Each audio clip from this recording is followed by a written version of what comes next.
Howdy Moz fans, and welcome to another edition of Whiteboard Friday. This week we are going to chat about choosing domain names. And in fact, I've got 8 rules for you that will help guide your domain name choices. Now, it could be you're starting a new brand. It could be that you have an existing brand and you're trying to take it online. It might be that you're working with clients who are taking their brand online. It could be that you're starting a new company entirely. I love entrepreneurship. Congratulations.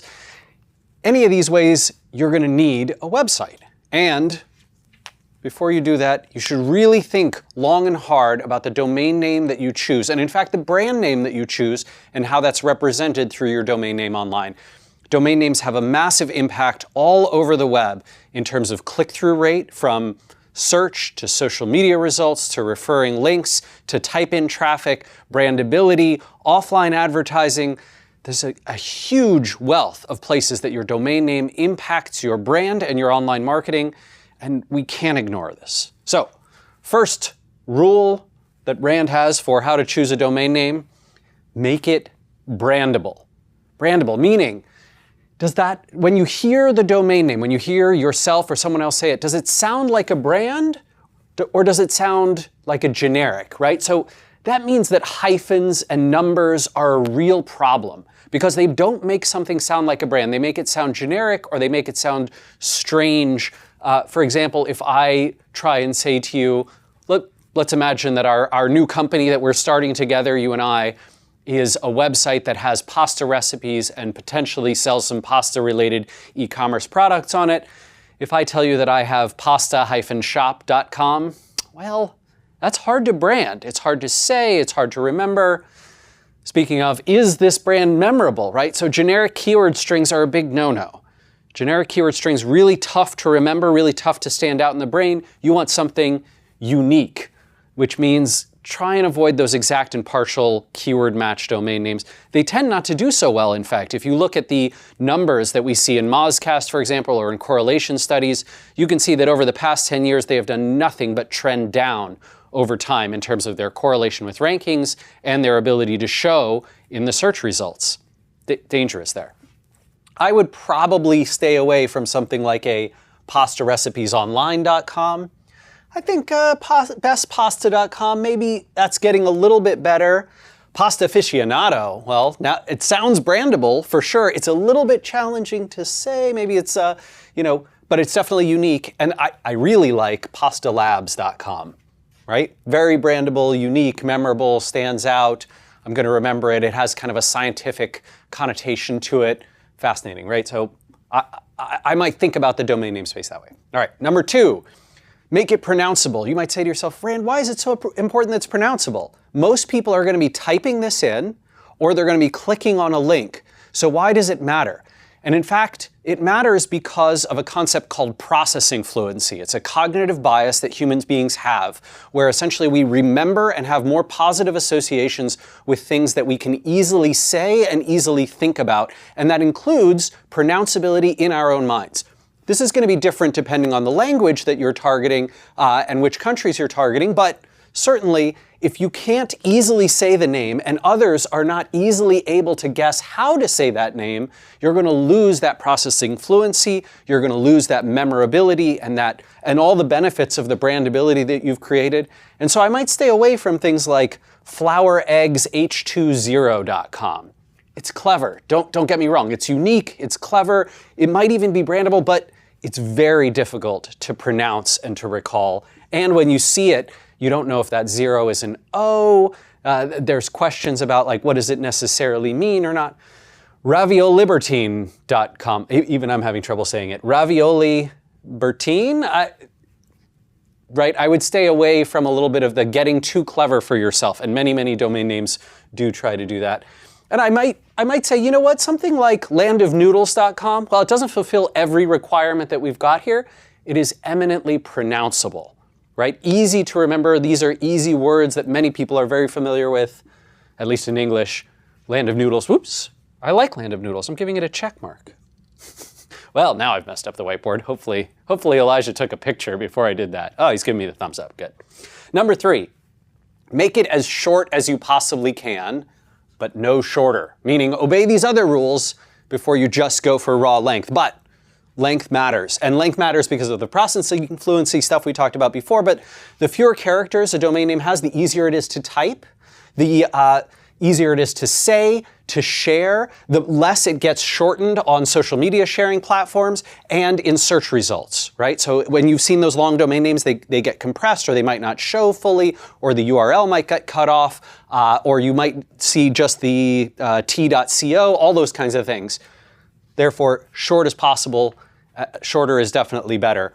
I might go for something short like mypasta.com, but I'd be careful about going too short. For example, pastascience.com is a pretty good domain name.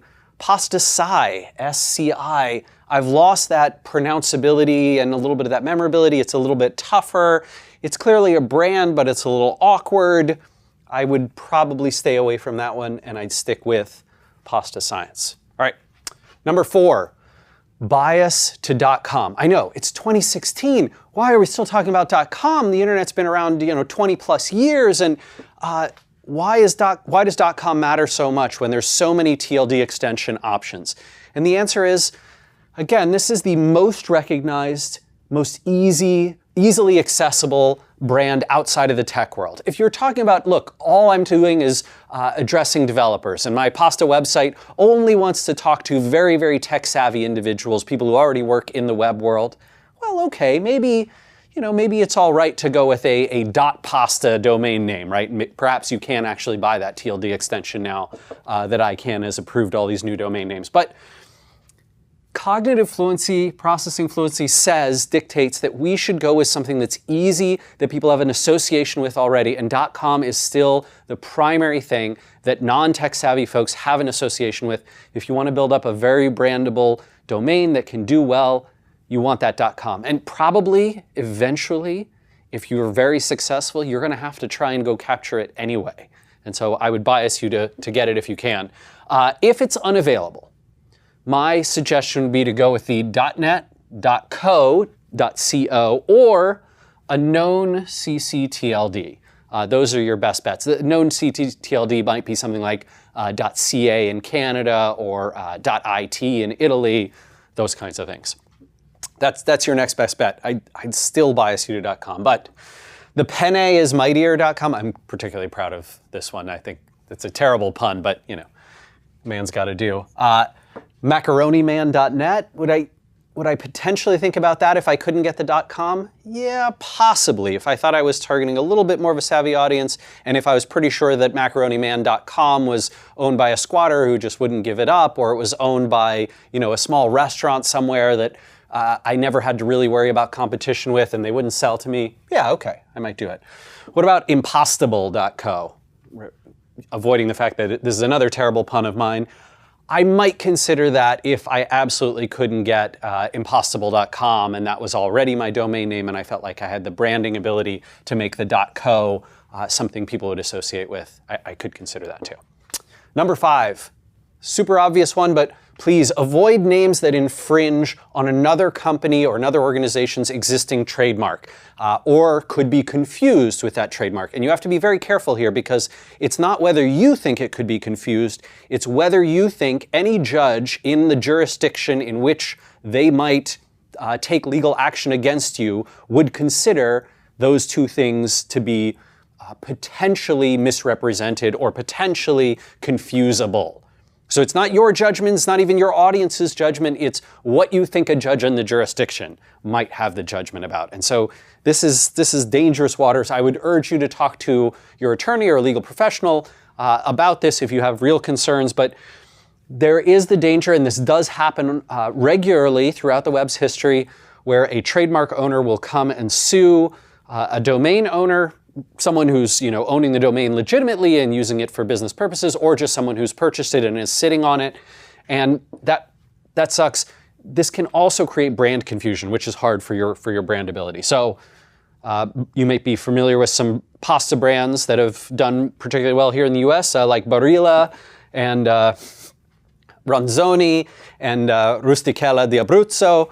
Well, I probably would not go get Barzilla.com, even if you have a hilarious Godzilla-themed pun that you want to make about the pasta.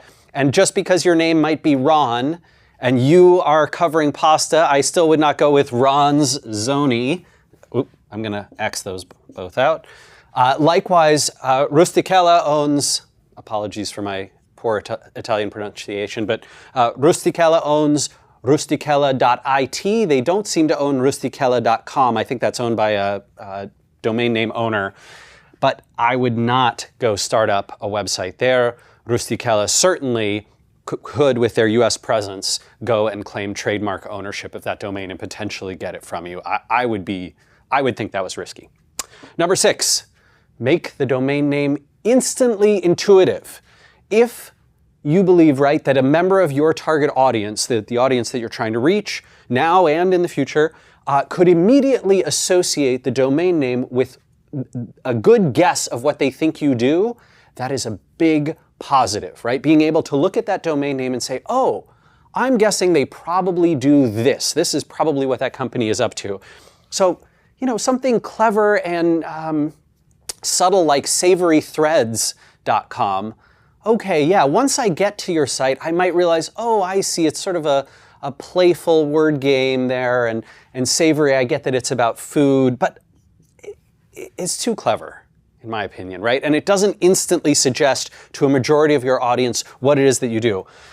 Likewise, anelonitazidi.com, well, yeah, maybe I could guess that these are probably pasta names, and it probably means that the website has something to do with that, but they're not traditionally very well-known pastas, at least here in the United States. Those shapes are not particularly well-known, and so I might cross that one out too.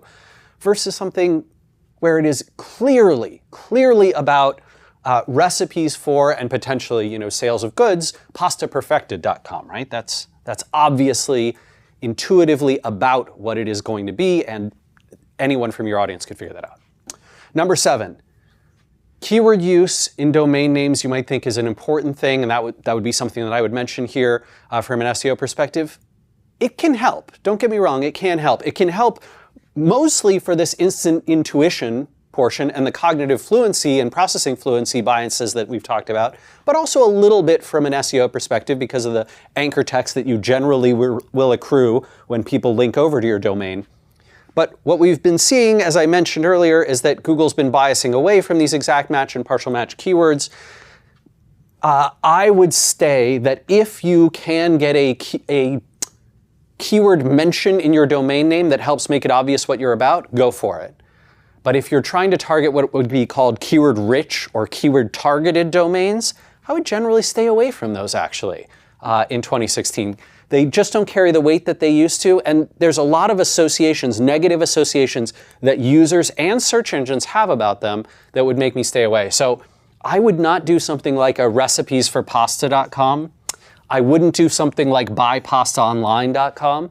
I would be tempted to, in fact, go for something very, very broad like gusto.com, right? Think about a brand like an Amazon.com, which clearly has no association with what it is, or Google itself, right? Google.com, or a domain here in Seattle area that serves lawyers that's called avo.com, right? These are very, very well branded and associated with their niches, but they don't necessarily need to have a keyword richness to them. Another great example, the find a dog sitter, right, or find pet care website, rover.com. Well, Rover has an association with dogs, but it's not really keyword rich. It's more of a creative association, just like gusto means taste in Italian. So I might be tempted to go in that direction instead. Same thing with something like handcut.com, right? People have that, especially foodies are going to have that association between hand cut and pasta. Number 8, if your domain name is not available, last one, it is okay to go out there and add a suffix or a prefix. It is okay to use an alternate TLD extension like we talked about previously. And it's okay to be a little bit creative with your online brand. For example, let's say my brand name is Pasta Terra. Maybe I've already got a shop, right, somewhere maybe in the Seattle area, and I have been selling pasta at my shop, and now I'm going online with it. Well, it is okay for me to do something like thepastaterra.com, or pastaterrashop.com, or even pastaterra.net.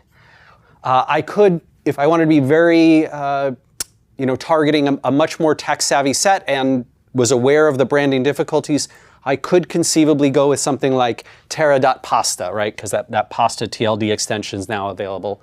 But I could get a little bit broader. In fact, I might prefer this and go with something like Rand of the Terra or randsterra.com, or Eat at Terra. If I were a restaurant, I might do something like eatatterra.com. So with these rules in mind, I would love to hear from all of you about your domain choices and your domain name biases and what you think is working in 2016 and potentially not working. And hopefully we'll see you again next week for another edition of Whiteboard Friday. Take care.